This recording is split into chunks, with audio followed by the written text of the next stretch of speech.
Well, good morning, Catalina Foothills Church. It's Pastor Johnstone here with our Tuesday morning devotion.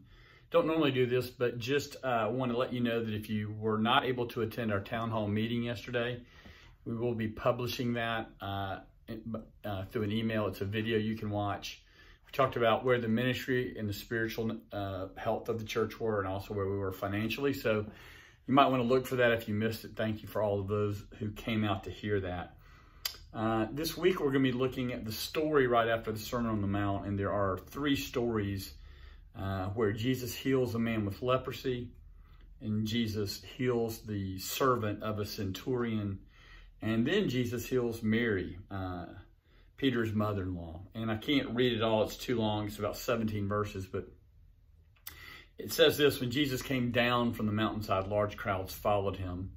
A man with leprosy came and knelt before him and said, "Lord, if you are willing, you can make me clean." Jesus reached out his hand and touched the man. "I am willing," he said, "be clean." Immediately he was cleansed of leprosy. Then Jesus said to him, "See that you don't tell anyone, but go show yourself to the priest and offer the gift Moses commanded as a testimony to them." This first story really is indicative of all three. But the reason that Matthew puts these three stories here for us, in really several chapters, is to show us this, that Jesus practiced what he preached. That when Jesus said all of those things in the Sermon on the Mount, certainly we cannot recap them here, but beginning with the poor in spirit and ending with his call to be wise on how you base your life, Jesus is practicing that. We see that, for instance, in the healing of the leprosy, and that Jesus actually touches the man. Jesus reached out his hand and touched the man. No one in that day would have touched a man with leprosy because they were considered unclean and they were considered to be cursed by God. They were not allowed to live in the city. They lived outside of cities, alone, isolated, mocked. They often starved to death. They were a mistreated minority. No question, because they had this disease. And Jesus shows his humility by reaching out and touching this man and healing him. He goes to those who are broken.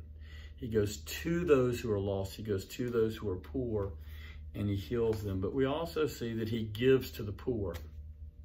A good number of you really asked me a lot of questions about what I said and what I believe, more importantly, not what I said, but what I believe the scripture teaches, and that we're commanded to give to the poor without expecting repayment.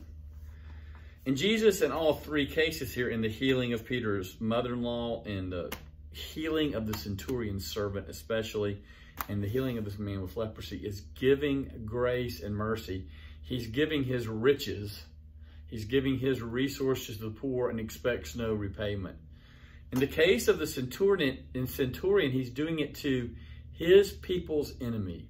The centurion represented Rome. He was someone who had imposed their will upon the Jewish nation, had made it hard for the Jews to worship, had hindered their obedience to the Old Testament, had destroyed part of Jewish culture.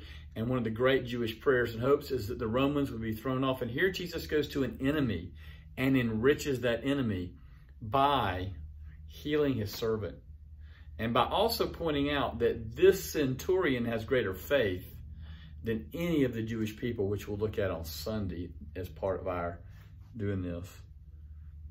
But Jesus also just demonstrates that he is loving his enemy.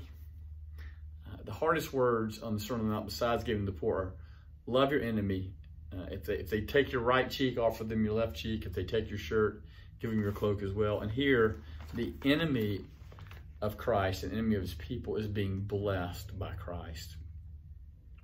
Matthew is showing us that Jesus practices what he preaches, that all of this Sermon on the Mount, all that he's given us, all of these hard things, are the way that he actually lives among his people and the way he asks us to live among our people. Hope you have a great week. It's good to be with you, and we will see you soon.